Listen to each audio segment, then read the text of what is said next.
Muy buenas noches, tengan, estimados doctores. Vamos a dar curso a la clase de esta noche, que corresponde a colitis ulcerativa y la enfermedad de Crohn, el colon. No sin antes recordar lo que vimos la clase de ayer. Hablamos sobre enfermedad diverticular y recordamos que la enfermedad diverticular se refiere a la presencia de los divertículos en el colon. Los divertículos entonces se definirán como pequeñas bolsas o sacos que se forman y protruyen a través de la pared del colon. Esta enfermedad incluye entonces la diverticulosis como una forma asintomática y una diverticulitis, una forma asintomática y que presenta complicaciones. Según la epidemiología, es más común en personas mayores de 50 años y en personas de países occidentales, debido especialmente a las dietas bajas en fibra. De igual forma, la prevalencia tiende a aumentar con la edad. Respecto a la diverticulosis, es la presencia de los divertículos en el colon sin inflamación y sin síntomas. Generalmente, entonces, se considera sintomática, pero puede presentarse con algunos síntomas leves como episodios de dolor abdominal intermitente o cambios en los hábitos intestinales. Respecto a la diverticulitis, pues es una inflamación e infección de uno o más divertículos y puede ser aguda como crónica y puede llevar a complicaciones graves si es que no se trata de forma adecuada. Los síntomas de la diverticulitis son desde el dolor abdominal, generalmente en el cuadrante inferior izquierdo, asociado a fiebre, náuseas, vómitos, cambios en los hábitos intestinales como diarrea o estreñimiento y ocasionalmente sangre en las heces. Para el diagnóstico de la diverticulitis es importante la historia clínica y el examen físico. Podemos apoyarnos en estudios de imagen como una tomografía computarizada de abdomen y pelvis, que suele ser el estudio de elección para confirmar el diagnóstico y evaluar la gravedad. También los estudios de ultrasonidos pueden ser útiles, especialmente en pacientes jóvenes, mujeres embarazadas. Y dentro de estudios de radiografía de abdomen, pues nos sirven para poder evidenciar aire libre en la cavidad peritoneal, o sea, el neumoperitoneo, si existen datos de perforación. Respecto al tratamiento de una diverticulitis leve, el tratamiento ambulatorio está basado en antibióticos orales, dieta líquida, baja o una dieta baja en residuos y también analgésicos. Es necesario hacer una revaluación temprana, ya que si no hubiera mejoría clínica en 48 o 72 horas, se debe considerar la internación. Para una diverticulitis moderada severa, el tratamiento pues, requiere el ingreso hospitalario, el uso de antibióticos intravenosos que sean de amplio espectro y que nos cubran bacterias gram-negativas y también bacterias anaerobias, el reposo intestinal, el ayuno y el uso de líquidos intravenosos. Y es importante hacer una evaluación quirúrgica, ¿no? Si existieran signos de complicaciones como formación de abscesos, perforación o peritonitis libre, se requiere entonces una conducta quirúrgica. ¿Cuáles serán entonces las complicaciones de la diverticulitis? Habíamos hablado sobre el absceso como una colección de pus que puede requerir un drenaje percutáneo o el drenaje mediante cirugía. De igual forma, la perforación, que puede llevar a peritonitis generalizada y requiere una cirugía urgente. También la formación de fístulas, que son conexiones anormales entre el colon y otros órganos vecinos. Comúnmente, el más frecuente es las fístulas tipo colovesicales. Y también pueden existir datos de obstrucción intestinal, ya sea por la inflamación como también por la cicatrización estenosando la luz del intestino. El tratamiento quirúrgico, habíamos mencionado mucho el tema de la cirugía de Hartmann, una resección del segmento afectado con una colostomía proximal y que en una segunda cirugía o en una segunda etapa se puede realizar una reconexión intestinal, lo que nosotros llamamos una restitución de tránsito intestinal. Respecto a la resección con anastomosis primaria, esta es la nueva tendencia. Habíamos mencionado que actualmente la idea es evitar ser muy agresivos con el paciente y es justamente una conducta que se puede utilizar en algunos pacientes seleccionados y especialmente cuando no tengamos una peritonitis generalizada asociada. Respecto a la diverticulitis recurrente, existen indicaciones para una cirugía electiva, episodios recurrentes de diverticulitis o complicaciones como fístulas o estenosis y especialmente en pacientes inmunocomprometidos ya son datos para que nosotros pensemos en hacer una cirugía de forma electiva. Respecto a la prevención de la diverticulosis, pues como se ha asociado la etiología a una dieta pobre en fibra, entonces una dieta alta en fibra es la recomendación Para prevenir ese tipo de cuadros, se está aumentando la ingesta de frutas, verduras y cereales integrales en nuestra dieta.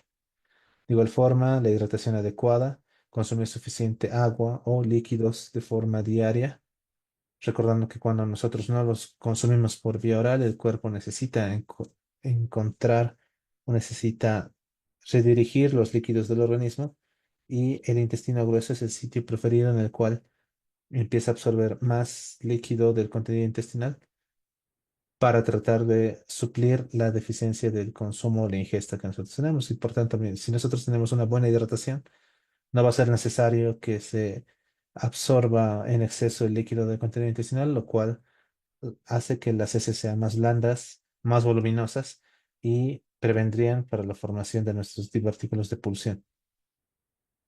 Respecto también al ejercicio regular, es una medida de prevención, ya que nos permite mantener un estilo de vida activo y más saludable. Respecto al seguimiento y al monitoreo, una colonoscopía, pues se recomienda después de un episodio de diverticulitis para descartar cáncer. Siempre hay que descartar patología neoplástica y también evaluar el estado del colon. Es importante la educación del paciente sobre signos y síntomas de complicaciones y también es importante que el paciente tenga una buena adherencia al tratamiento y a las modificaciones de la dieta. Dentro de los factores de riesgo para complicaciones, habíamos visto, ¿no? Una historia de episodios severos o recurrentes de diverticulitis, la inmunosupresión y el uso crónico de algunos medicamentos como los AINES o los esteroides. Respecto al pronóstico, con tratamiento adecuado, la mayoría de los pacientes con diverticulitis se recuperan completamente. Sin embargo, algunos pueden requerir cirugía por complicaciones o por episodios de recurrencia. Respecto a la obstrucción del intestino grueso, hablábamos sobre vólvulo y megacolon, definiendo que un vólvulo es una torsión del intestino sobre su eje mesentérico, lo que provoca una obstrucción intestinal. En el intestino grueso, pues los sitios más comunes son el colon sigmoide y el ciego, pero también el libro nos describe el colon transverso. La etiología, pues el vólvulo de colon sigmoide es el más común en las personas mayores con antecedentes de estreñimiento crónico y un colon sigmoide redundante. Además, recordamos que el colon sigmoide es un segmento del colon que es extremadamente móvil. El vólvulo secal es más frecuente en personas jóvenes que tienen un mesenterio móvil, recordando que tener un mesenterio móvil a nivel secal no es normal. Respecto a los factores de riesgo para nuestro vólvulo de colon sigmoide está la edad avanzada, el estreñimiento crónico, puede estar asociado a una enfermedad de Chagas y también el uso de medicamentos psicotrópicos. En el vólvulo de ciego puede estar asociado al embarazo, a procedimientos quirúrgicos previos y especialmente a las malformaciones congénitas del mesenterio que permiten que este segmento del intestino sea más móvil de lo normal. La presentación clínica, el paciente presenta dolor abdominal agudo, progresivo, distensión abdominal, ausencia de eliminación de gases, ausencia de evacuaciones, todo en relación a un ilio, y también presenta náuseas y vómitos. Para nuestro diagnóstico, solemos apoyar nuestra sospecha clínica con estudios de radiografía de abdomen, en el cual es muy sencillo poder diferenciar un signo de grano de café para un vólvulo de colon sigmoide y un signo de frijol o la imagen de un pequeño riñón lleno de aire como un signo de un vólvulo secal. En una tomografía computarizada, pues se puede confirmar el diagnóstico ya que nos permite evidenciar el sitio de torsión y de igual forma nos ayuda a ver datos de sufrimiento intestinal para ver la viabilidad del intestino. Se puede realizar enema de contraste o estudios de endoscopía. Mencionaba, ¿no? Que muchas veces em, puede estar, puede estar en relación a más que todos los datos de riesgo de perforación y demás, lo que nos puede evitar realizar estos estudios. Sin embargo, un enema de contraste que habíamos visto el estudio con gastrografina nos permite evidenciar un signo, que es el signo de pico de ave, que también nos permite evidenciar el sitio de torsión del punto de obstrucción a nivel ya sea de un vólvulo sigmoide o en un vólvulo de colon sigmoide transverso o de ciego también. En el tema de una endoscopía, recordamos que no solamente es diagnóstica, sino que va a poder ser también terapéutica. Y es por eso que en el tratamiento inicial del vólvulo sigmoide tenemos como primera medida la descompresión endoscópica.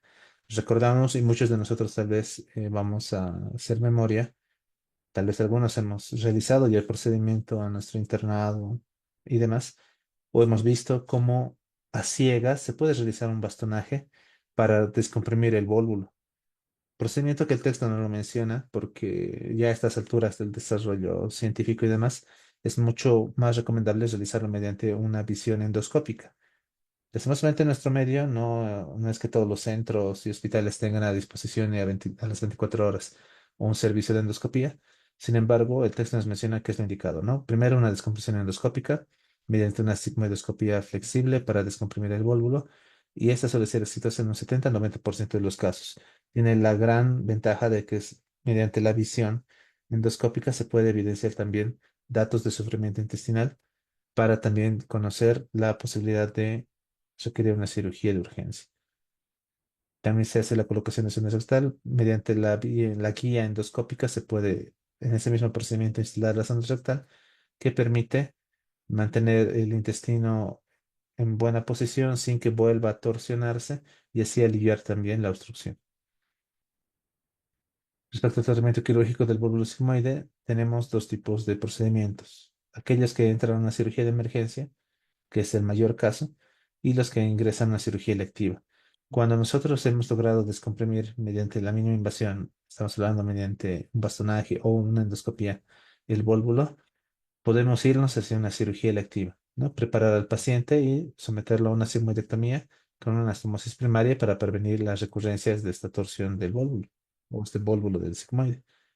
En cambio, cuando nosotros intentamos un bastonaje o intentamos la descompresión endoscópica y esta falla, o ya de por sí el paciente llega con datos de complicación o incluso el mismo tiempo de evolución es bastante prolongado, nos dirigimos directamente a una cirugía de emergencia, especialmente cuando sospechamos de signos de perforación, peritonitis y, como les mencionaba, el fracaso de la descompresión endoscópica, en el cual la intervención quirúrgica corresponde a una sigmoidectomía, y en los casos de emergencia se puede intentar una anastomosis, pero habíamos visto que el procedimiento más seguro es la cirugía de Hartmann, en la cual confeccionamos una colostomía terminal. Respecto al tratamiento del vuelvo secal, directamente hablamos de la intervención quirúrgica, que generalmente requiere una hemicolectomía derecha con una anastomosis ileocolónica, y en algunos casos podemos hablar de una secopexia, pero en general se realiza la extirpación. No se recomienda una descompresión endoscópica en el caso del vólvulo secal, debido al alto riesgo de perforación y bajo éxito. Respecto a las complicaciones del vólvulo, el vólvulo evoluciona hacia una estrangulación intestinal, lo que conlleva necrosis, perforación y peritonitis. Cuando existe la perforación, entonces se produce una peritonitis generalizada que lleva al paciente a la sepsis, a un choque séptico y al fallecimiento. Respecto al manejo postoperatorio, muchas veces estamos hablando de pacientes de tercera edad con un cuadro complicado y demás, requieran una monitorización en su postoperatorio en la unidad de cuidados intensivos. Esto es reservado para los pacientes con complicaciones severas y asociado siempre a una alta mortalidad. Posteriormente, también es importante hacer una reintroducción gradual a la dieta del paciente y hacer un correcto manejo del dolor con una analgesia adecuada.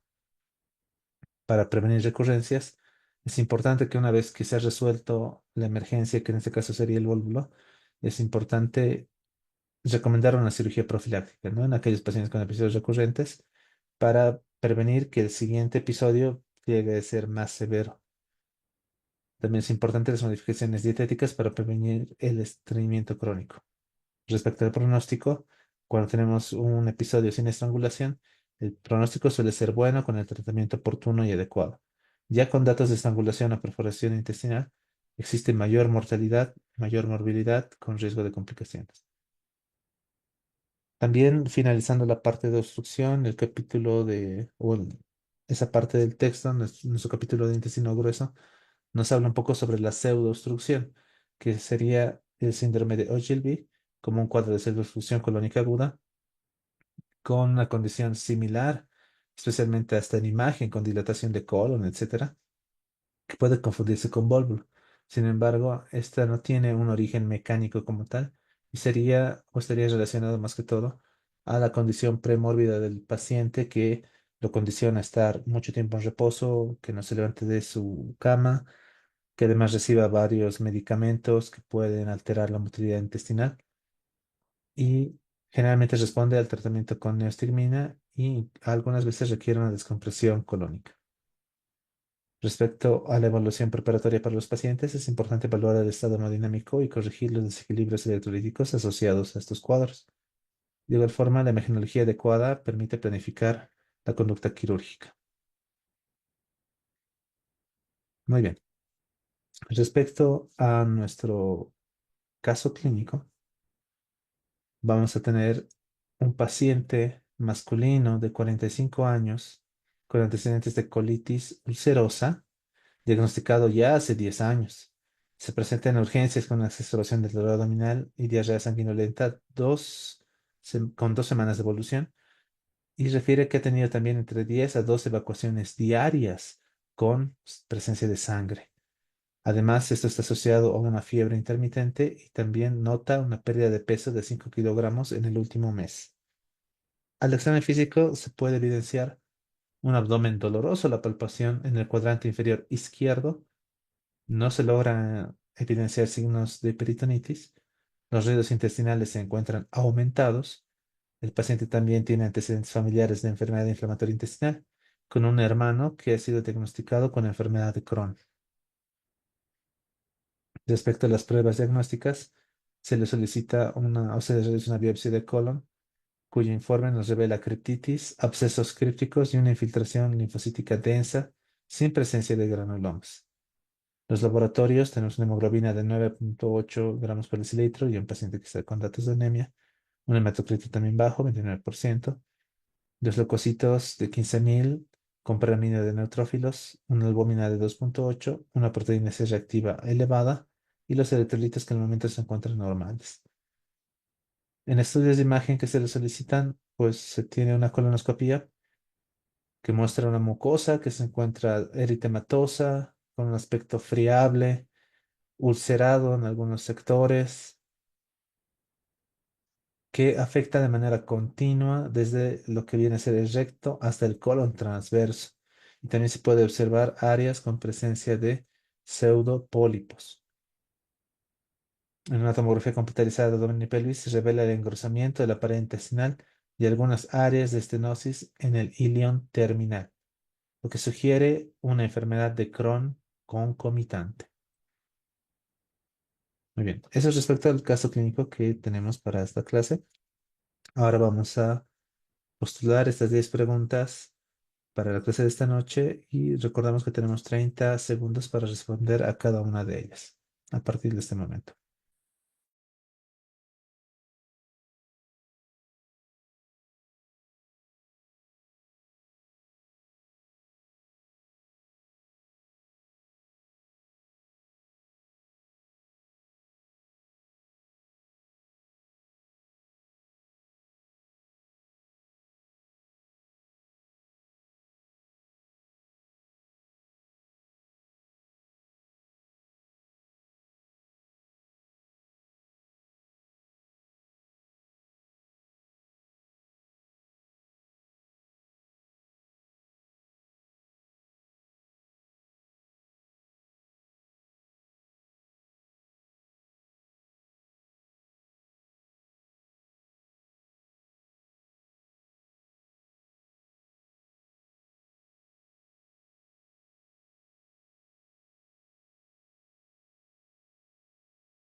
Muy bien, después de haber respondido esas 10 preguntas, vamos a comenzar a ver qué es lo que el texto nos presenta respecto a la colitis ulcerativa y a la enfermedad de Crohn del colon. Específica del colon porque habíamos visto que la enfermedad de Crohn no solamente afecta al intestino grueso, sino que afecta a todo el tubo digestivo prácticamente, así que ya lo habíamos visto en nuestro capítulo de intestino delgado también.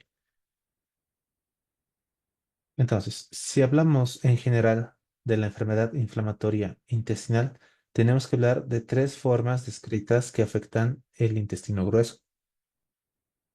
Estaríamos hablando de la colitis ulcerosa o la colitis ulcerativa, que afecta entre 8 a 15 personas por cada 100.000 habitantes en los Estados Unidos, con una incidencia pico en la tercera década de la vida y en la séptima década de la vida. De igual forma es bimodal, ¿no? Estamos hablando de la tercera y la séptima.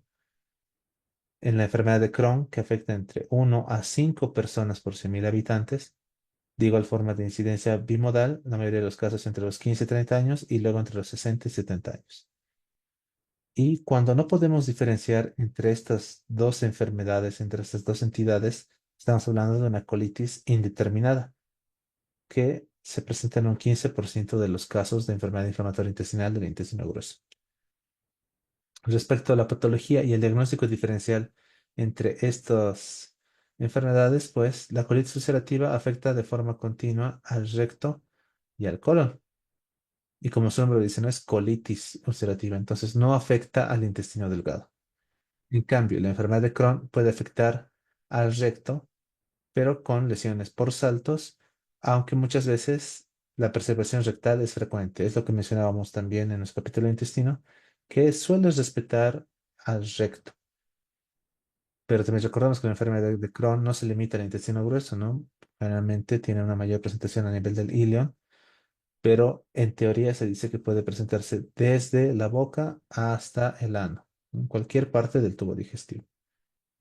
En 15% de los casos no se puede distinguir entre estas dos enfermedades, por lo que los hallazgos son comunes para ambos y se manejarán como una colitis indeterminada.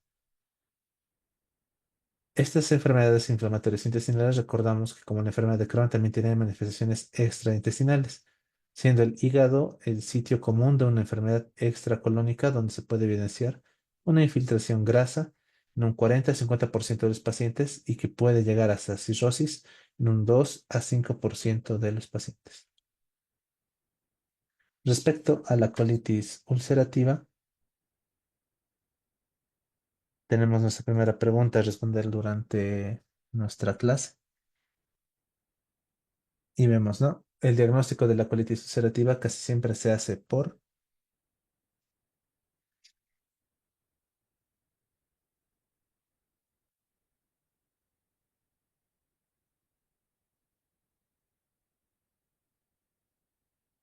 veamos nuestras respuestas. La clínica, la radiografía simple, la ultrasonografía, la endoscopía o la tomografía.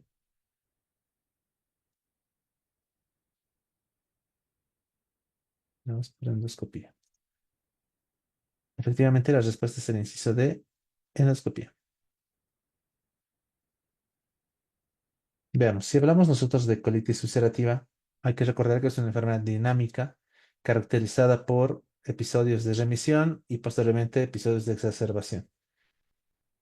Puede identificarse una fase inactiva o también llamada fase quiescente y una fase activa de bajo grado, que puede ser también una fase activa que puede llevar a una enfermedad fulminante.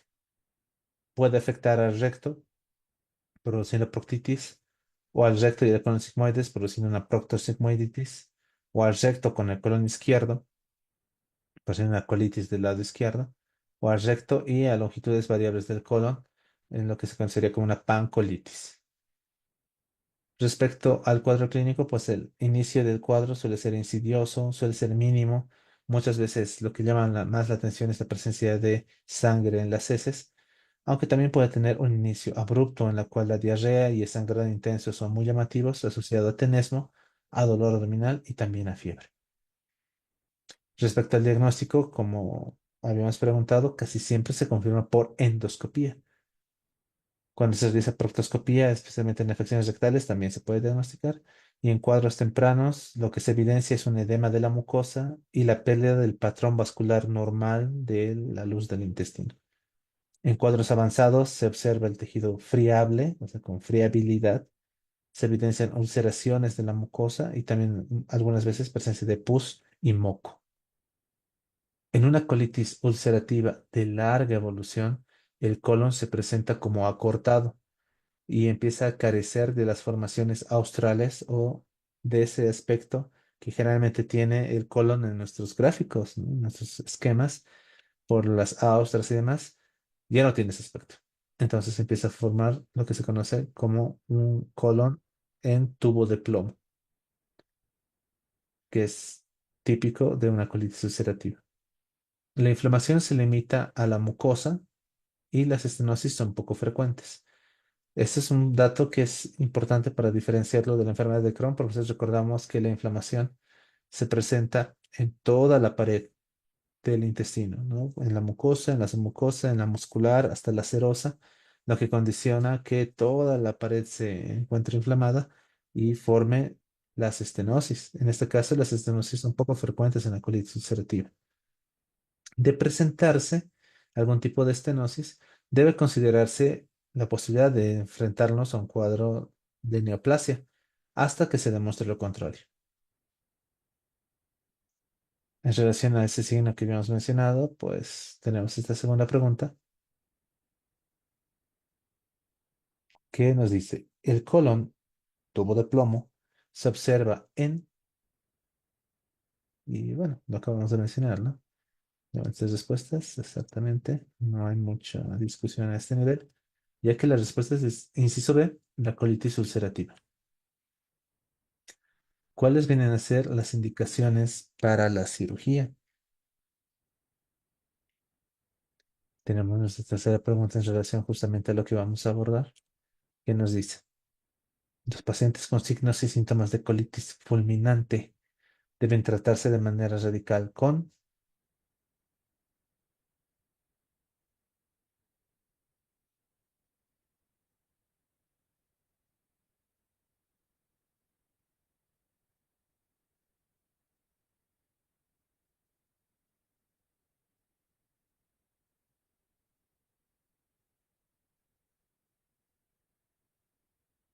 veamos nuestra respuesta.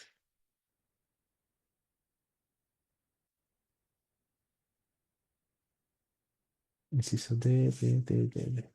Bueno, existe consenso. Justamente la respuesta es el inciso D, ya que estamos hablando de reposo intestinal, hidratación, antibióticos de amplio espectro y corticoides. Veamos, respecto a las indicaciones para cirugía, tenemos indicaciones para una cirugía electiva y para una cirugía de urgencia. Entonces, cuando nosotros hablamos de lo que viene a ser la cirugía de urgencia, las indicaciones vienen a ser la hemorragia masiva, tan importante que llega a amenazar la vida, la presencia de un megacolon tóxico o también conocido como colitis fulminante que requiere un tratamiento agresivo, ¿no? Las medidas generales son iniciar el reposo intestinal, o sea, NPO, hidratación, antibióticos de amplio espectro y el uso también de corticoides de forma endovenosa. Aquí, ¿qué es importante? La colonoscopía, el enema de bario o los antidiarreicos están contraindicados frente a una colitis fulminante. Y es importante ver el deterioro, o sea, evaluar si el paciente presenta deterioro de la condición clínica en 24 hasta 48 horas. Si presenta ese deterioro, el paciente tiene que ingresar a una cirugía. Respecto a una cirugía electiva, cuando nosotros postulamos una cirugía para un paciente con colitis ulcerativa, pues cuando tengamos intratabilidad a pesar de una terapia a máximas dosis de los medicamentos. El desarrollo de alto riesgo de complicaciones mayores frente al uso de la terapia médica. Por ejemplo, tanto utilizar esteroides por el uso crónico, llegar a una necrosis escéptica, ¿no? Entonces, para evitar ese riesgo, si el paciente tiene alto riesgo de este tipo de complicaciones severas, es mejor irnos a cirugía electiva. De igual forma, si existe riesgo de carcinoma colorectal, tenemos que irnos a una cirugía electiva. ya que aumenta con la enfermedad pancolónica. Existe un riesgo de 2% a 10 años de seguimiento, a 8% a 20 años con la enfermedad y hasta 18% después de 30 años con la enfermedad.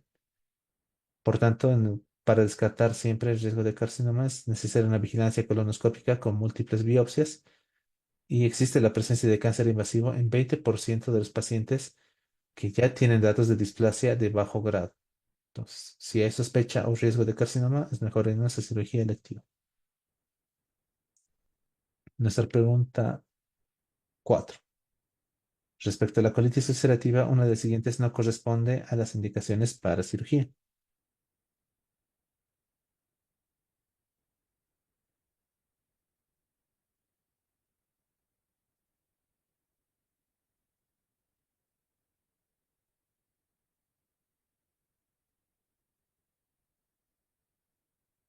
Veamos nuestras respuestas. Inciso B. Muy bien. La respuesta es efectivamente el inciso B, absceso intraabdominal sin deterioro clínico. Respecto al tratamiento quirúrgico, entonces tenemos, ¿no? Cirugía de urgencia, cirugía electiva. En cirugía de urgencia habíamos hablado de la colitis fulminante o el megacolon tóxico, en la cual la conducta es una colectomía abdominal total y mm, se confecciona una ileostomía terminal, ¿no? Como el procedimiento más seguro. La hemorragia masiva, que incluye sangrado rectal, puede resolverse mediante una proctectomía, solamente resecar el recto, más una ileostomía permanente o una anastomosis anal con bolsa ileal, ¿no? El tipo de procedimiento que habíamos visto el día martes en nuestras consideraciones generales de las cirugías. Se puede volver a formar o intentar formar un reservorio mediante el ileum, doblándolo en forma de una S, en forma de una U, J o una W, para que tengamos una especie de reservorio en la forma de bolsa ileal y esto ya lo anastomosamos directamente al ano. Este tipo de procedimientos, cuando recordamos, hacemos una extirpación del recto o proctectomía.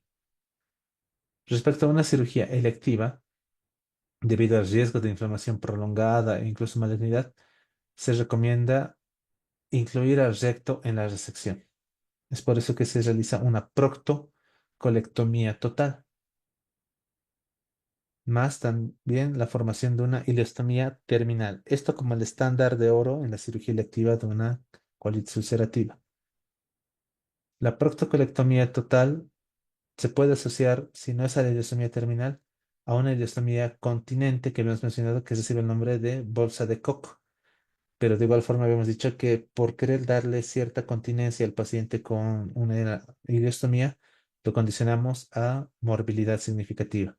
Puede existir incluso inflamación o complicaciones a nivel de la bolsa de Koch, entonces no es un procedimiento que se realice con mucha frecuencia. De igual forma, otra opción sería realizar una proctocolectomía restaurativa con la anastomosis anal con una bolsa ileal, que sería nuestra técnica alternativa para que el paciente tenga cierta restitución de su tránsito intestinal. Eso respecto a la colitis ulcerativa. Hablando de la enfermedad de Crohn del intestino grueso, recordamos, ¿no? De igual forma, va a ser una enfermedad crónica que se caracteriza por episodios de exacerbaciones y remisiones. Puede afectar cualquier parte del tracto intestinal, desde la boca hasta el ano. El diagnóstico generalmente se hace mediante colonoscopía o una esofago-gastroduodenoscopía o también por un enema de bario para el intestino delgado.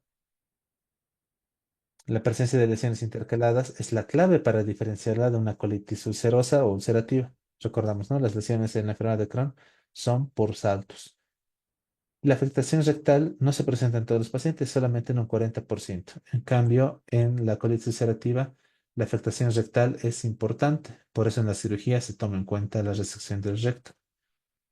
En cambio, en la enfermedad de Crohn, el sitio más frecuente suele ser el ileum terminal y el compromiso también del ciego, seguido del intestino delgado, luego recién aparece el colon y finalmente el recto.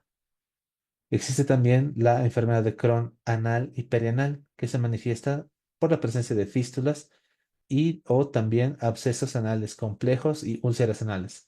Esta es una figura del texto, es justamente la figura número 19 del capítulo 29, en la cual se puede evidenciar, ¿no? Cómo se van formando úlceras, lesiones, fístulas múltiples a nivel perianal en un paciente con enfermedad de Crohn. Si se dan cuenta, este drenajito que se encuentra fijado a este nivel se encuentra también comunicado al otro lado, aquí más posteriormente. Entonces, estamos hablando de una enfermedad de Crohn que en su presentación anal y perianal es de una presentación muy difícil de manejar. Respecto a las indicaciones para la cirugía, en la colitis ulcerativa se puede curar considerando que solo afecta al colon cuando nosotros extirpamos el colon y el recto. Entonces, si no hay colon ni recto, ya no hay colitis. En cambio, en la enfermedad de Crohn es imposible pensar en extirpar todo el tejido que está en riesgo de sufrir la enfermedad de Crohn. Estamos hablando que comprende todo el tubo digestivo. Una persona no puede ser sometida a la extirpación de todo su tubo digestivo. Por tanto, la cirugía en la enfermedad de Crohn se reserva solamente para las complicaciones de la enfermedad. En cambio, la colitis ulcerativa puede llegar a curarse cuando nosotros extirpamos por completo el colon y el recto. Respecto a la enfermedad de Crohn, en su fase inflamatoria aguda, tenemos una inflamación intestinal complicada con presencia de abscesos que pueden estar o no asociados a presencia de fístulas intraabdominales. Aquí es necesario realizar una terapia médica máxima y la mayoría de los abscesos se resuelven por un drenaje percutáneo, ¿no? Mínimo invasivo. Durante la cirugía, las fístulas y las zonas de inflamación activa deben ser sometidas a resección. Cuando nos encontramos frente a una fase fibrótica o crónica, pueden producirse estenosis en cualquier parte del tracto gastrointestinal por la inflamación crónica. La perforación en esta fase crónica más bien es rara. Y estas estenosis, como recordamos en la parte de intestino delgado, se puede tratar mediante una resección o mediante una estenoplastía que permite ampliar la luz de ese segmento del intestino. ¿Cuáles son las decisiones intraquirúrgicas? Por ejemplo, cuando entramos a operar a un paciente con enfermedad de Crohn, tenemos que pensar cómo vamos a abordar. En ese sentido, nos menciona, es mejor ingresar por una incisión en la línea media. ¿Por qué?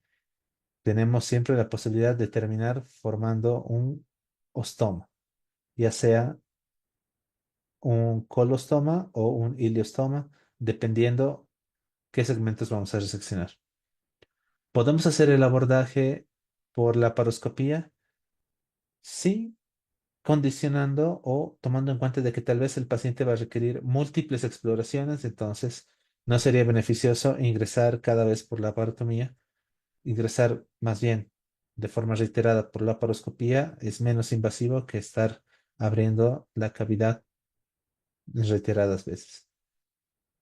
En ambos casos, dentro de las decisiones intraquirúrgicas, es importante que la longitud del intestino extirpado debe ser lo mínimo posible, ya que con múltiples resecciones podemos llevar al paciente a un síndrome de intestino corto o también a mayor morbimortalidad. Entonces, el intestino es un recurso que nosotros debemos manejar de forma sabia y no extirpar de forma exagerada. Siempre que tengamos un paciente estable, bien nutrido y con la enfermedad inflamatoria controlada, podemos recurrir a una anastomosis primaria. En cambio, en el paciente inestable, que se encuentra séptico o desnutrido, hay que considerar fuertemente la confección de un estoma. No puede ser una ileostomía o puede ser una colostomía.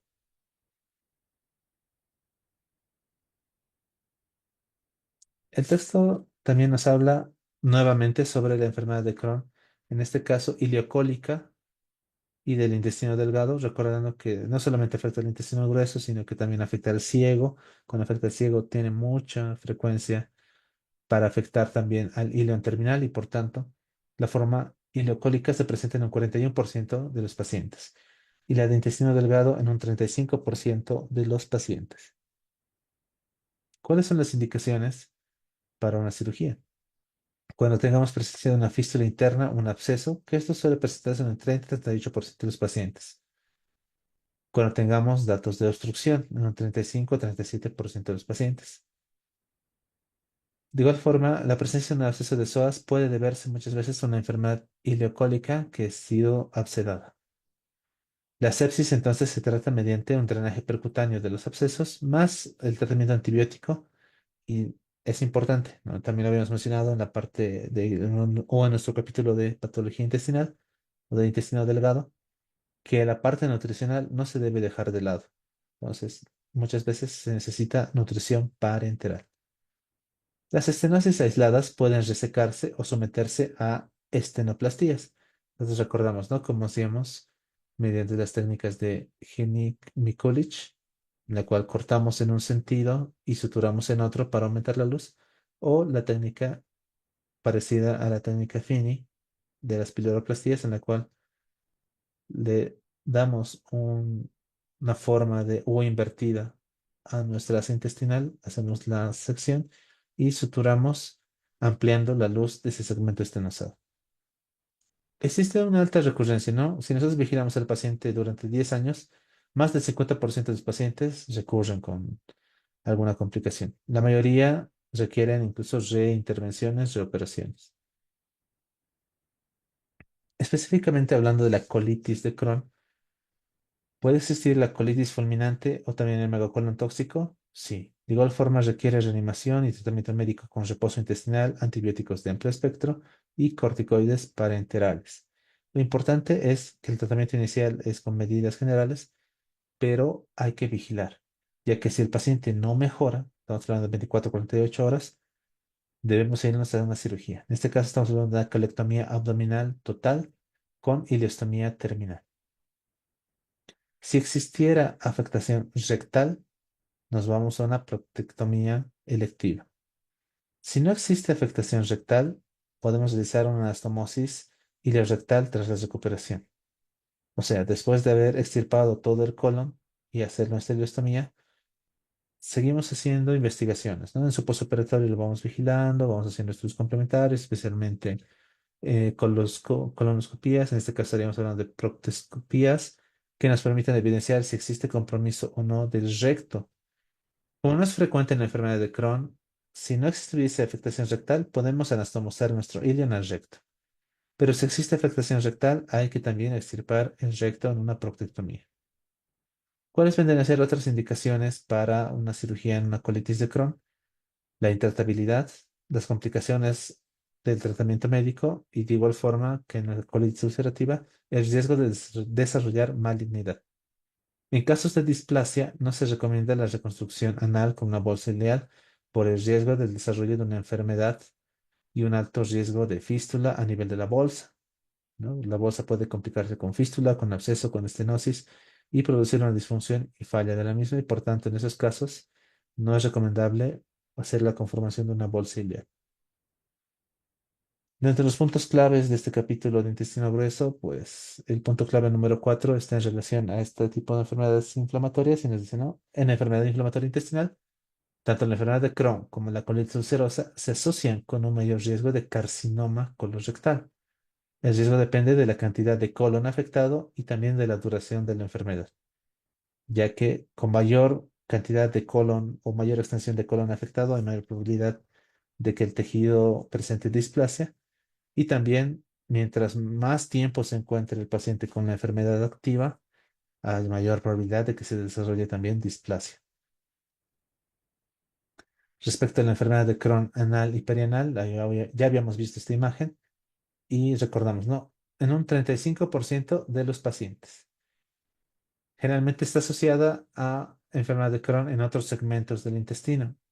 Aislada, o sea, solamente que afecte la región anal y perianal, es poco frecuente, un 3 a 4%. Respecto a las lesiones anales más frecuentes son la formación de apéndices cutáneos, como apéndices o como una especie de pólipos, por decirlo así, o crecimientos, presencias de masas cutáneas, y también la formación de fisuras. Generalmente estas fisuras son profundas y suelen ser laterales. La formación de absceso perianal y fístulas es frecuente y su manejo es desafiante. ¿Por qué? Porque este es un tejido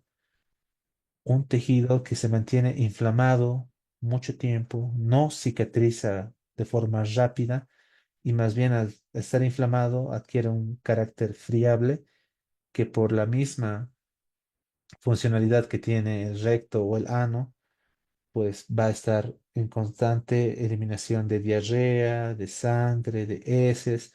Entonces, es desafiante realizar el manejo de una enfermedad de Crohn anal y perianal.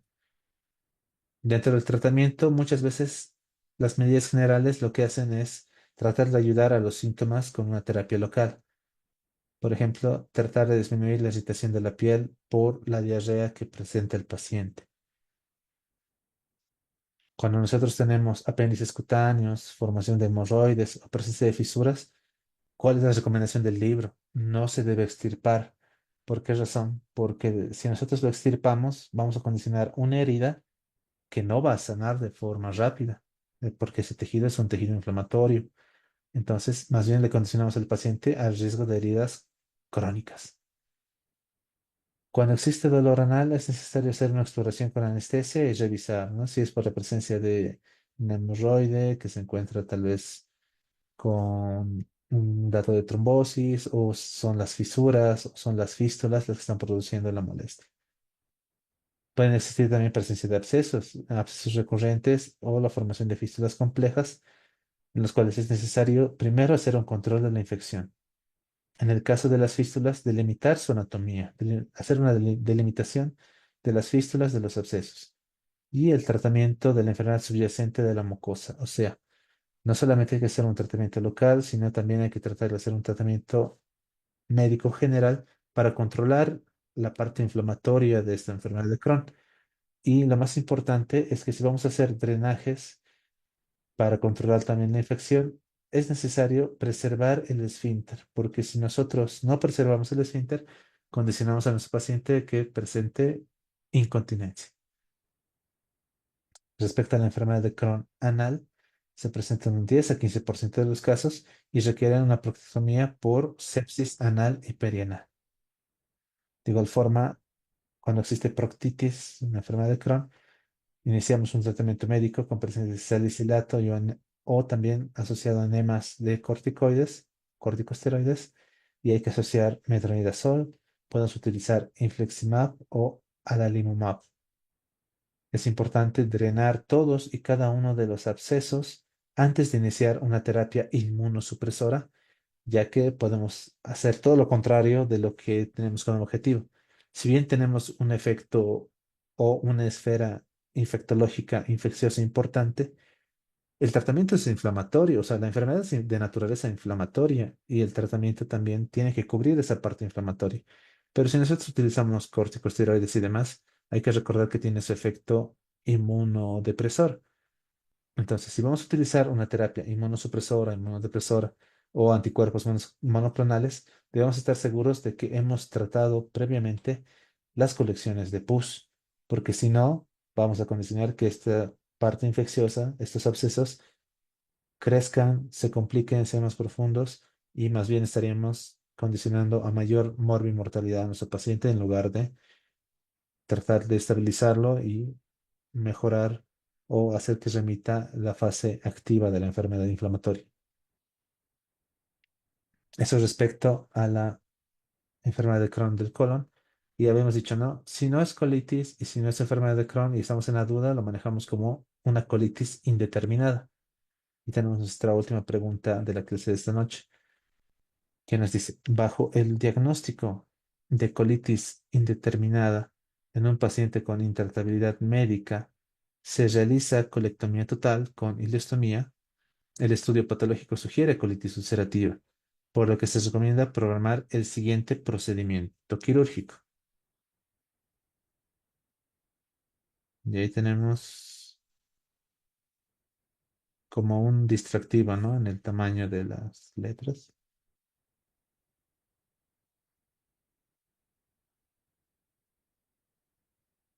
Veamos nuestras respuestas.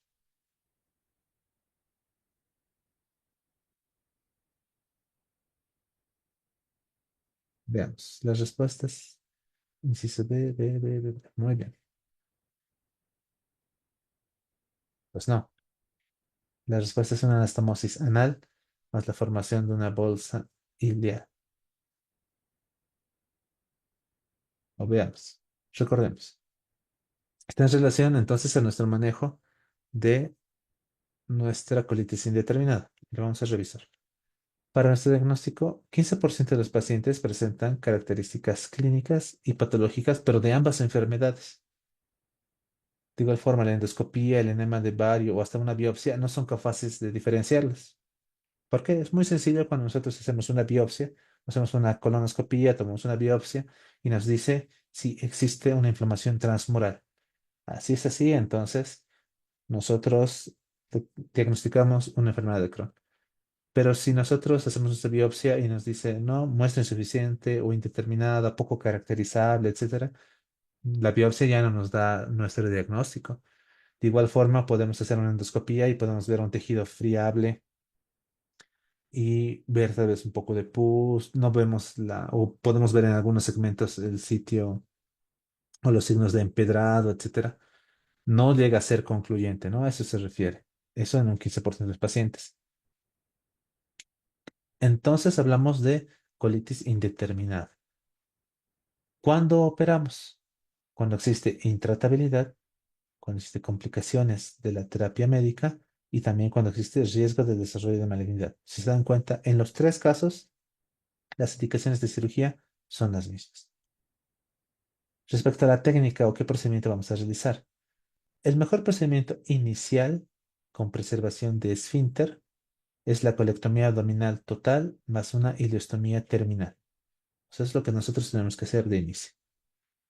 Si recordamos la pregunta, ¿no? Bajo el diagnóstico de una colitis indeterminada en un paciente con intratabilidad médica, aquí ya tenemos nuestro criterio de cirugía, se realiza justamente una colectomía total con ileostomía. Es lo primero que acabamos de decir. Colectomía abdominal total más ileostomía de forma inicial. Entonces, vamos a llevar nuestro intestino grueso a patología. Y el estudio patológico de todo el colon suele tener un diagnóstico más preciso que solamente una biopsia de un pedazo de mucosa. Entonces, aquí lo que vamos a ver son dos opciones. Primero, si el estudio patológico se inclina hacia una colitis ulcerativa, podemos realizar una anastomosis anal y una bolsa ileal. En cambio, si bueno, en este caso nosotros recordamos que la bolsa ileal a nosotros nos permite generar cierto tipo de continencia al paciente, puede ayudar a hacer nuestra restitución de tránsito intestinal. A eso se refiere con colitis ulcerativa. En cambio, cuando es dudoso o estamos frente a una enfermedad de Crohn, tenemos que completar una proctectomía de terminación. ¿Eso qué significa? Si ha quedado recto, tenemos que extirpar el resto del recto. Y no hacemos una restitución.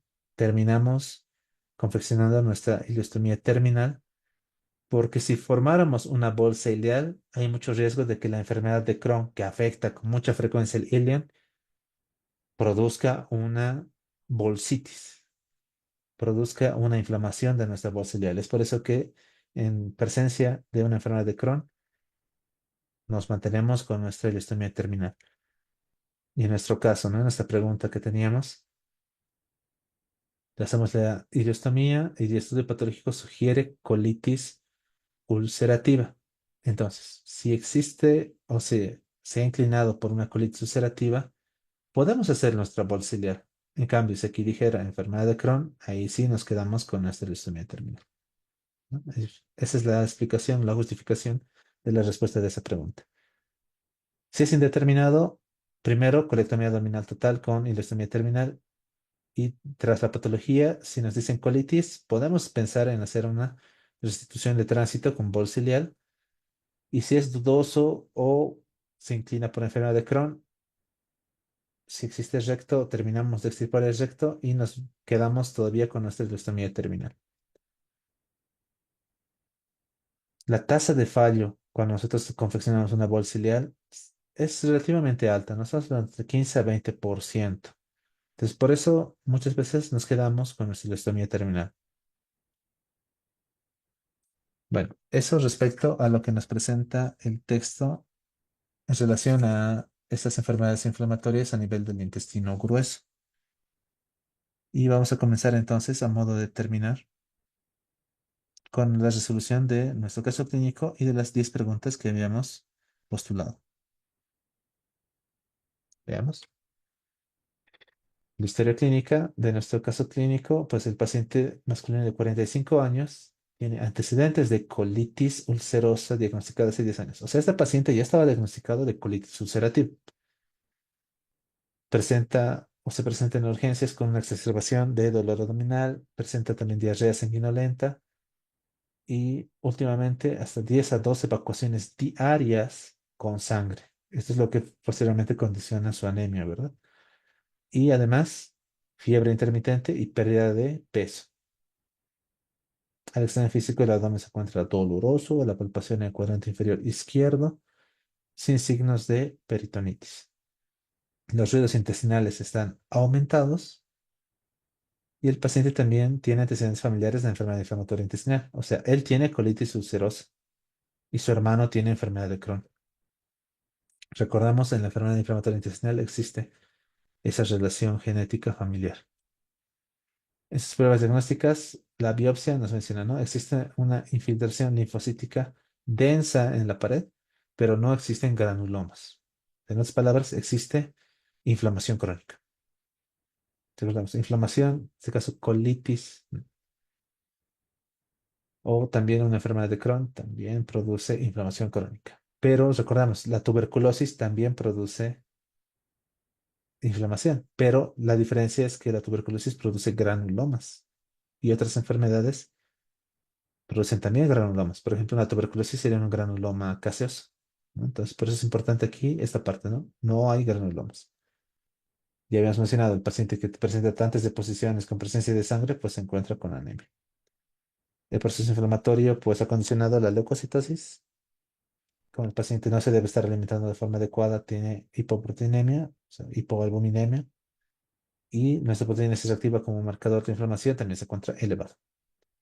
A nuestro estudio de imagen, este es un estudio de endoscopía, no es específico del caso, pero es una imagen que nos permite evidenciar, por ejemplo, una mucosa eritematosa, aquí se puede ver, ¿no? Completamente eritematosa, de un carácter friable. Esto se ve que está muy inflamado y por tanto es muy frágil. Y con presencia de úlceras, aquí por ejemplo vemos, ¿no? Este blanquito sería la presencia de la úlcera.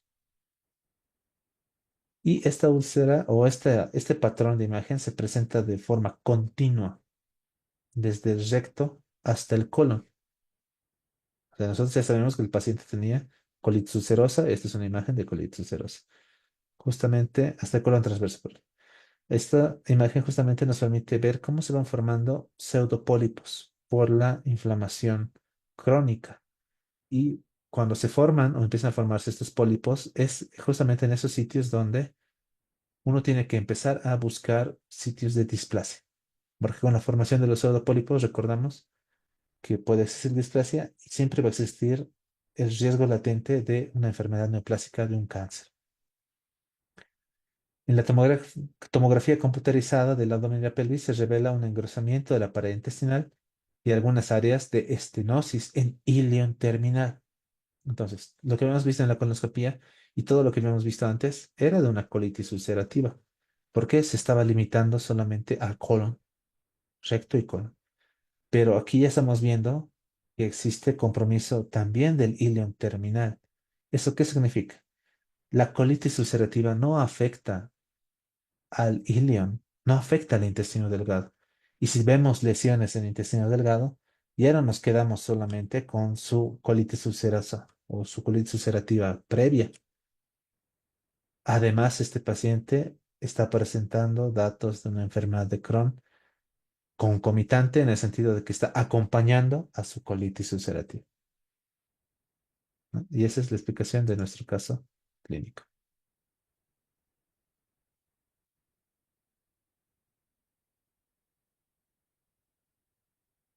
Ahora, ¿cuál es el síntoma más característico de la colitis ulcerosa? El paciente presenta diarrea sanguinolenta. Respecto al hallazgo endoscópico característico de la colitis ulcerosa, lo que hemos visto en la imagen, ¿no? Una mucosa eritematosa, friable, ulcerada con presencia de pseudopólipos.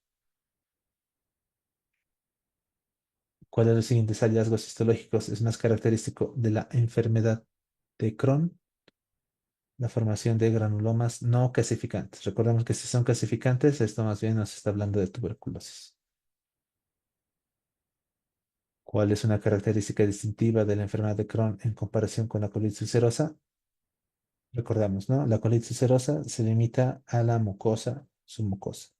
En cambio, la enfermedad de Crohn tiene una afectación transmural. Pregunta 5. ¿Cuál es el tratamiento de primera línea para una exacerbación de la colitis ulcerosa severa?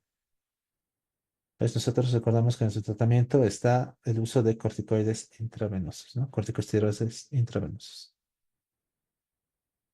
¿Cuál es la complicación más grave de la colitis ulcerosa?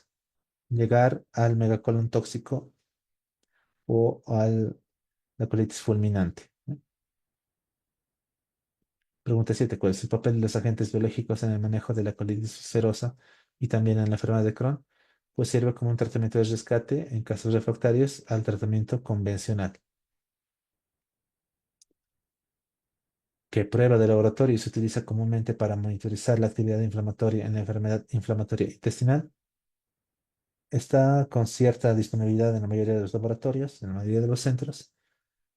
Hacer un laboratorio de proteína C reactiva nos permite evidenciar la inflamación, ¿no? Es un reflejo de una enfermedad inflamatoria en el organismo. Pregunta 9. ¿Qué característica endoscópica distingue típicamente la enfermedad de Crohn de la colitis ulcerosa? Recordamos, ¿no? En la enfermedad de Crohn vamos a tener la formación de úlceras profundas, lineales y que pueden dar un aspecto de empedrado, ¿no? Se disponen de esa forma.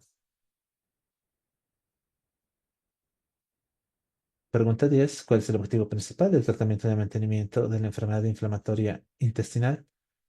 Si estamos hablando de mantenimiento, es que prevengamos que existan recidivas, recaídas o nuevos episodios de enfermedad activa. Muy bien. Eso nos resoluciona nuestras preguntas a nuestro caso clínico. Y aquí tenemos un pequeño resumen para ir terminando esta clase o la clase de esta noche respecto a colitis ulcerosa o colitis ulcerativa, en la cual la podemos definir, ¿no? Como una enfermedad inflamatoria crónica que afecta principalmente la mucosa del colon y la mucosa del recto de manera continua. No es a saltos como en nuestra enfermedad de Crohn. Respecto a la localización, pues afecta solamente al colon y al recto, comenzando en el recto, extendiéndose de forma continua hacia el colon proximal.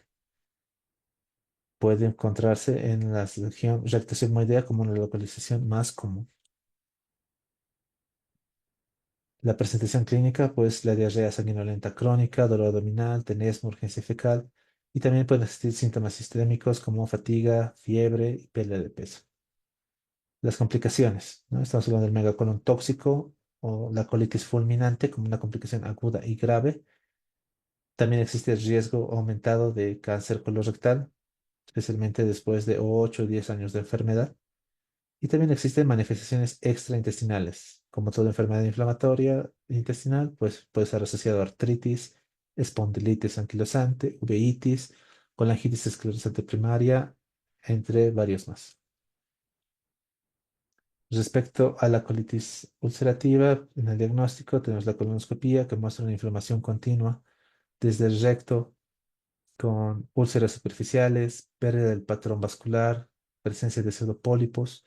En la biopsia se confirma la inflamación limitada solamente a la mucosa y submucosa, con presencia de abscesos crípticos. Tenemos también marcadores serológicos, por ejemplo, la presencia de nuestra peanca, que suele ser positivo en un buen porcentaje de pacientes. Para el tratamiento, al igual que en nuestra enfermedad de Crohn, pues podemos utilizar o comenzar con nuestra mesalamina de primera línea para la inducción y mantenimiento de una remisión en casos leves hasta casos moderados. Podemos utilizar corticosteroides para exacerbaciones agudas, inmunomoduladores, ¿no? Aquí volvemos a mencionar nuestra mesalamina, que cuando esta fracasa o cuando esta falla, pues podemos utilizar acetoprima, ¿no? También podemos utilizar medicamentos o tratamiento biológico como por ejemplo los medicamentos antifactor necrosistema alfa para casos moderados, casos severos o casos refractarios. Y la cirugía, estamos hablando de la colectomía total, que se considera curativa en casos de enfermedad refractaria o complicaciones como el megacolon tóxico. Recordamos, si la colitis ulcerativa afecta al colon y al recto, si nosotros realizamos una colectomía total, una proctocolectomía total, y extirpamos tanto el colon como el recto, ya no hay tejido en el cual pueda haber colitis. Y por tanto, en ese sentido, llega a ser curativo. Respecto a la enfermedad de Crohn, pues también es una enfermedad inflamatoria crónica y que puede afectar cualquier parte del tracto gastrointestinal. O sea, no se limita solamente al intestino grueso. Puede afectar entonces desde la boca hasta el ano, caracterizado por la inflamación transmural y esta no es continua, más bien es discontinua o presenta lesiones en saltos. Respecto a la localización, es más comúnmente encontrado afectando al ilion terminal y al colon, pero puede involucrar cualquier parte del tracto gastrointestinal. Existirá entonces una afectación segmentaria a saltos o lesiones en salteado, que son como lesiones intercaladas con segmentos sanos o con segmentos normales. Respecto a nuestra presentación clínica, tenemos diarrea crónica, dolor abdominal, pérdida de peso, fiebre y síntomas relacionados con mala absorción, como deficiencia de vitaminas, estetorrea, etc. También manifestaciones perianales como fístulas, abscesos, fisuras. También existen manifestaciones sistémicas que son muy similares a las de la colitis ulcerativa. Estamos hablando de extraintestinales como artritis, uveitis o hasta el eritema nodoso. Respecto a las complicaciones que se presentan en una enfermedad de Crohn, tenemos los datos de obstrucción intestinal, que esto generalmente no se presentaba en la colitis ulcerativa. En la enfermedad de Crohn sí se presenta debido a una inflamación crónica y formación de estenosis. También se forman fístulas y abscesos, muchos temas murales, que eso es común, ¿no? Y tenemos un riesgo aumentado de cáncer intestinal, no tanto como en una colitis ulcerativa, pero sí, existe ese riesgo por la inflamación crónica. Y también existe mala absorción, ¿no? En casos de afectación extensa del intestino delgado, afecta la absorción y tenemos pacientes que tienen desnutrición crónica. Nuestra enfermedad de Crohn, respecto al diagnóstico, la endoscopía revela inflamación transmural, también úlceras profundas. Estas suelen presentarse en patrones lineales o dando ese aspecto de empedrado o adoquinado. Y también podemos ver sitios de estenosis y formación de fístulas. En un estudio de biopsias se muestran granulomas no calcificantes en un 25 a 30% de los casos. Y podemos también solicitar estudios de tomografía y resonancia que sirven más que todo para evaluar la extensión de la enfermedad, pero más que todo las complicaciones locales, como fístulas y abscesos. Se pueden realizar también marcadores serológicos, ¿no? Como en el caso de la colitis ulcerativa que pedíamos nuestra PEANCA. Aquí más bien el ASCA positivo en un porcentaje de pacientes suele ser indicativo de la enfermedad de Crohn. El tratamiento, de igual forma, nuestra melasamina, menos eficaz en la enfermedad de Crohn que en la colitis ulcerativa y se puede utilizar en casos leves o en formas leves. También se asocia el uso de corticosteroides para esas soluciones agudas. Se pueden utilizar también inmunomoduladores. Se puede utilizar también tratamiento biológico. Y la cirugía, como hemos mencionado, en este caso no llega a ser curativa, sino se reserva para los casos con complicaciones como las obstrucciones, las fístulas complejas, los abscesos. Por tanto, al no ser curativa, más bien siempre tenemos riesgo de que exista recurrencia. Muy bien, eso respecto a el capítulo de esta noche o el tema de esta noche. Les había mencionado, ¿no? La parte de patología del intestino grueso es un poquito más larga que la patología de esófago, de estómago y de intestino delgado. Entonces, la siguiente semana vamos a tener una clase más sobre, esta vez, patología de la región rectonal. Estamos hablando de hemorroides y absceso perianal. En ese sentido, quería comunicarles de que por factor propios de mi persona, no voy a tener la disponibilidad de tiempo para realizar la clase en el horario habitual del día martes. Por tanto, para no perjudicar nuestro avance, voy a modificar por esta vez el día de nuestra clase. ¿Eso qué significa? No vamos a tener nuestra clase el día martes, sí la vamos a tener el día lunes. Entonces, a nivel de lo que vamos a tener la siguiente semana, el día lunes a las 7:30 vamos a tener nuestra última clase de patología del intestino grueso y ya posteriormente vamos a tener nuestra patología de vesícula biliar. Entonces, le estoy comunicando ahora. Eh, de igual forma también voy a comunicarlo en el grupo. Y pues nada, a ver, si tuviésemos preguntas. Lo que pasa de los días lunes es que yo generalmente tengo guardias los días lunes. Y por esta oportunidad, para hacer una guardia de fin de semana, me cambiaron mi lunes. Y es por esa razón que se está modificando el horario, solamente por esta oportunidad, al menos en este mes. Y si no, yo con todo gusto haría las clases los días lunes, pero no dispongo del tiempo para poder hacerlo. En la enfermedad de Crohn, ¿qué qué manifiesta clínicamente en la boca? No es frecuente. Cuando hablábamos de patología de intestino delgado y hablamos de la enfermedad de Crohn, nos decía, ¿no? Se puede presentar en el duodeno, se puede presentar en el esófago, con muy poca incidencia. Pero hay que recordar, ¿en qué consiste la enfermedad de Crohn? La enfermedad de Crohn consiste en un proceso inflamatorio transmural a nivel de la pared intestinal. Si nosotros tuviésemos una enfermedad de Crohn a nivel de la boca, tendríamos todo lo que encontramos de igual forma en el intestino. Y en el intestino, ¿qué es lo que encontramos?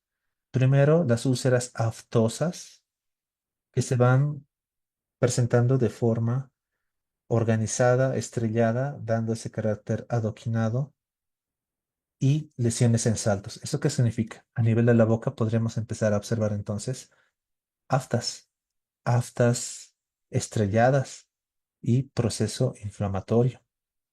Si nosotros hiciéramos entonces una endoscopía digestiva superior, tendríamos que ver qué segmentos desde la cavidad oral hacia la faringe, la orofaringe y el esófago se encontrarán afectados. Es importante ver, ¿no? Tomar biopsia y de igual forma hacer o tratar de delimitar si existirán esas lesiones en saltos, ¿no? Esas lesiones intercaladas.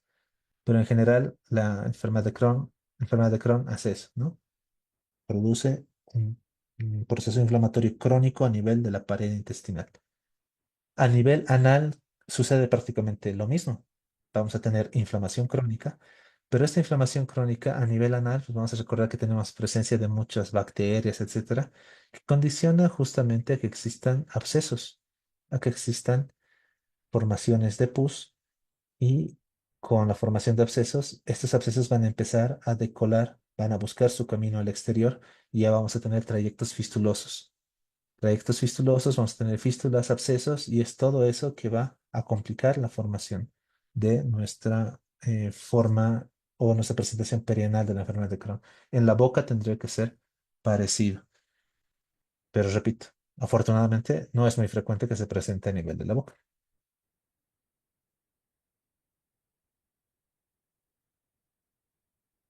¿En qué consiste el tratamiento más agresivo frente a una pancolitis? Por ejemplo, en la pancolitis estamos hablando de colitis ulcerativa, ¿verdad? En la colitis ulcerativa y de igual forma, si hablamos de una colitis fulminante o un megacolon tóxico, una pancolitis, el tratamiento más agresivo que podemos hacer es extirpar todo el colon, utilizar una colectomía total o una proctocolectomía total. Y es el tratamiento más agresivo que podemos hacer porque estamos extirpando todo el tejido en el cual puede existir la colitis ulcerativa.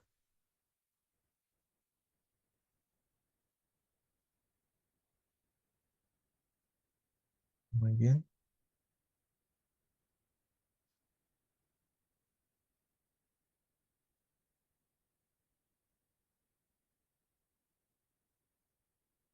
En el libro se menciona como estudio, se puede usar el enema de bario en colitis ulcerativa crónica, pero en indicaciones para cirugía en colitis se menciona que el uso de enema de bario y colonoscopia están contraindicados y se debe evitar antidiarreicos. Sí, porque en enema de bario, colonoscopia y antidiarreicos estamos hablando de la colitis fulminante, ¿no? Estamos hablando de que el colon se encuentra en un proceso inflamatorio tan intenso, tan agudo, que el riesgo de perforación es alto. Y por tanto, igual, ¿no? Cuando hablábamos de la enfermedad diverticular en su fase aguda y demás, utilizar la endoscopía, los estudios de contrastados por enema y demás, siempre conllevan a cierto riesgo de perforación y por tanto son contraindicados de forma relativa. En este caso de una colitis fulminante, que es esa parte del libro en la cual la describe, se debe evitar. Se debe evitar porque existe riesgo de mayor complicación. En cambio, en colitis ulcerativa crónica, estamos hablando de una enfermedad ya crónica, la gravedad como tal no es tan alta como en esa forma más aguda y más severa que sería la colitis fulminante. Es ahí donde existe la diferenciación, ¿no?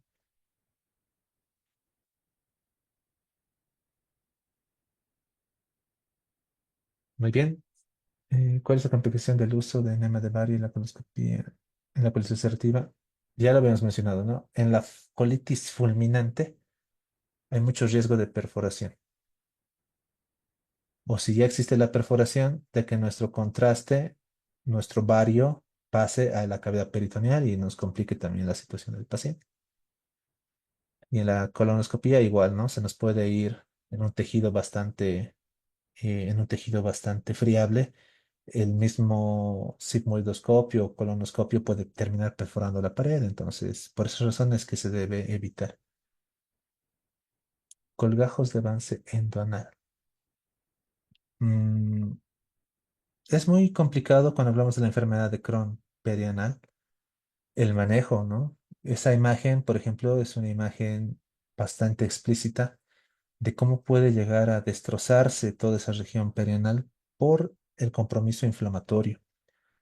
Entonces, el mismo texto menciona, cuando estamos frente a nuestra formación de pólipos o formación de algunas úlceras a ese nivel, es mejor no cortar más, no extirpar la úlcera, no extirpar el pólipo, porque en ese defecto de tejido, por más que nosotros suturemos incluso, no va a sanar porque es un tejido inflamado. Es un tejido inflamado, posiblemente ya un tejido infectado y es un tejido friable. Entonces, es como cuando nosotros hablábamos de nuestras prótesis en el caso de las hernias complicadas, decíamos, no conviene colocar una prótesis en un tejido que ha estado sometido a inflamación y posible infección. ¿Por qué? Va a existir rechazo. Cuando nosotros hablamos de esos colgajos y demás, lo primero que hay que hacer es controlar la enfermedad, controlar la parte inflamatoria y una vez que se controla, recién podemos pensar en procedimientos reconstructivos. Es complicado, el mismo libro lo dice, ¿no? Es desafiante. ¿Por qué? Porque tenemos por un lado la parte inflamatoria y por otro lado tenemos la parte infecciosa. Y en la parte perianal, en la región perianal, en toda la parte del colon, tenemos bastante presencia de bacterias, bastante presencia de abscesos y colecciones purulentas. Entonces, es necesario primero tratar de controlar esa afectación infecciosa antes de ser agresivos con nuestros inmunomoduladores o inmunosupresores, porque si no, si utilizamos esos medicamentos para bajar la inflamación, ¿va a bajar la inflamación? Sí, pero se va a extender la infección y eso también es grave. Entonces, esa es la complejidad en la cual nosotros nos enfrentamos frente a una forma perianal de la enfermedad de Crohn y en el cual, pues, el realizar ese tipo de colgajos y demás, eh, se podría realizar, sí, pero es complejo, ¿no? Deberíamos estar en un momento en el cual hayamos encontrado un equilibrio entre la afectación inflamatoria, la afectación infectológica, para dar curso a ese tipo de reconstrucciones. ¿Cómo se realiza el tratamiento médico sobre la nutrición parenteral? Bueno, nosotros recordamos que parte del tratamiento en las formas agresivas, tanto de la enfermedad de Crohn como de la colitis ulcerativa, es el reposo intestinal. ¿Eso qué significa? Ayuno, NPO. Pero el paciente muchas veces ya se encuentra con un déficit nutricional de base por la enfermedad anterior. Entonces, si no puede alimentarse, porque si lo alimentamos vamos a complicar el estado del intestino, ¿qué es lo que podríamos hacer? Tenemos que darle nutrición al paciente por otra vía. Y eso es lo que significa parenteral, al lado del intestino. Vamos a hacer nuestra nutrición por la vía endovenosa.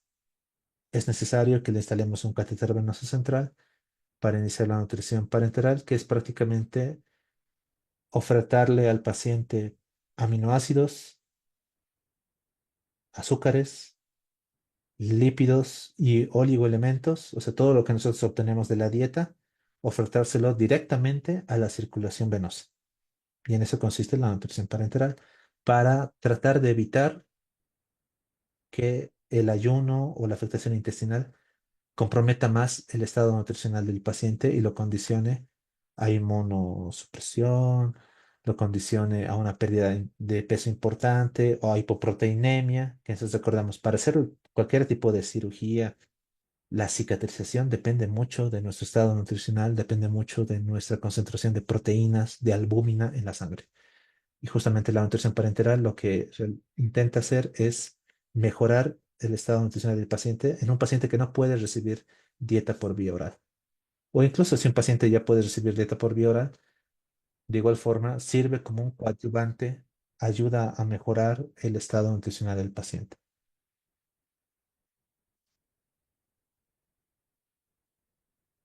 Muy bien, si no tenemos más preguntas, podemos dar por finalizada la clase de esta noche.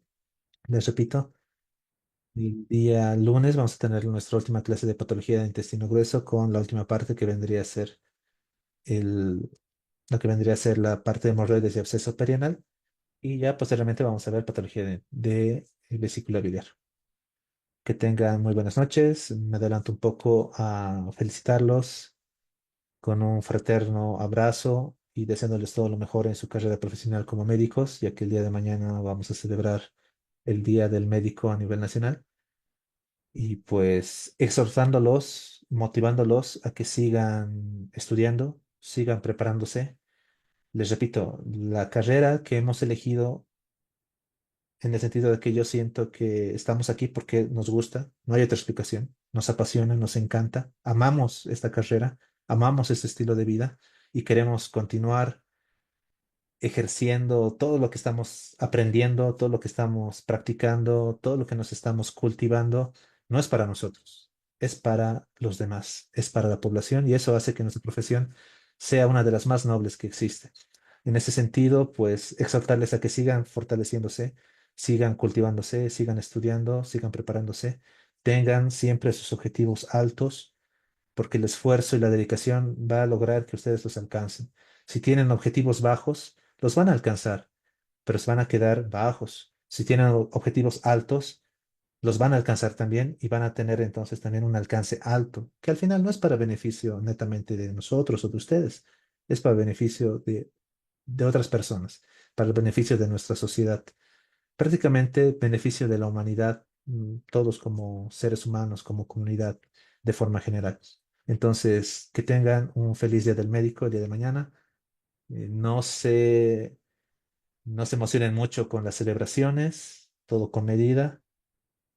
Aprovechen el tiempo para seguir estudiando. Cada vez nos acercamos más a la publicación de nuestro examen, que eso es a fin de año, y también cada vez nos quedamos con menos tiempo para nuestra evaluación al próximo año, en el mes de febrero generalmente, que es el día del examen. Así que vayan aprovechando el tiempo y nada, que tengan un buen fin de semana. Nos vemos el día lunes.